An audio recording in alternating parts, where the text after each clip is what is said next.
வணக்கம் நண்பர்களே. இந்த வீக்கெண்ட் நீங்கள் ஃப்ரீயா தாராளமாக நீங்கள் தலைவன் தலைவி படத்துக்கு வந்து போகலாம். ஸோ ஏன் இதை சொல்கிறேன் அப்படின்னா, இந்த படம் வந்து பார்த்தீங்கன்னா ரொம்ப சூப்பராக இருக்கும். ஃபேமிலி ஓரியன்டாக அவ்வளோ அழகாக பாண்டியராஜ் எடுத்திருக்காரு.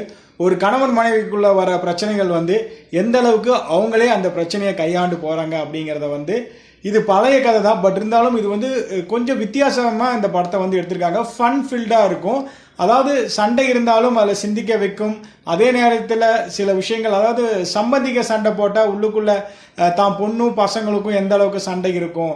அதே நேரத்தில் வந்து அதான் இந்த சம்பந்திகள்னால வந்து பார்த்தீங்க அப்படின்னா, நம்மளுடைய பொண்ணா பசங்களாக இருக்கட்டும், அவங்க வந்து எந்த மாதிரி பிரச்சனைலாம் ஃபேஸ் பண்ணுறாங்க. அதே நேரத்தில் அது எந்த அளவுக்கு அவங்களுடைய லைஃப்பில் வந்து இம்பேக்ட் ஆகுது, அவங்க மட்டும் இல்லாமல் அவங்க குழந்தை வரைக்கும் இம்பேக்ட் ஆகுறத ரொம்ப அழகாக வந்து பாண்டியராஜ் இந்த படத்தை வந்து எடுத்திருக்காரு.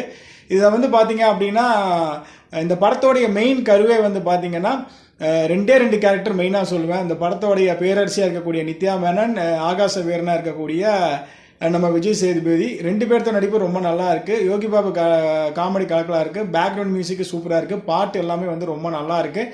இந்த படத்தோட ப்ரீ கிளைமேக்ஸ் செமையாக இருக்கும். அதே நேரத்தில் வந்து பார்த்தீங்கன்னா, ஓவராலாக இந்த படம் வந்து உங்களை ரொம்ப என்டர்டெயின் பண்ணும். அதில் எந்த ஒரு சந்தேகமும் இல்லை. இந்த படத்தோடைய கம்ப்ளீட் ரிவ்யூ பார்க்கணும் அப்படின்னு நினச்சிங்கன்னா, நம்ம சேனலில் வந்து போட்டிருக்கேன். நீங்கள் நம்ம சேனலோடைய பேஜை கிளிக் பண்ணி பார்த்தீங்கன்னா நிறைய வீடியோஸ் இருக்கும். அதில் வந்து தலைவன் தலைவியோடைய படத்தோடைய ரிவ்யூ போட்டிருப்பேன். பாருங்கள், பார்த்து உங்களோட கருத்துக்கள் வந்து பதிவிடுங்க. நன்றி.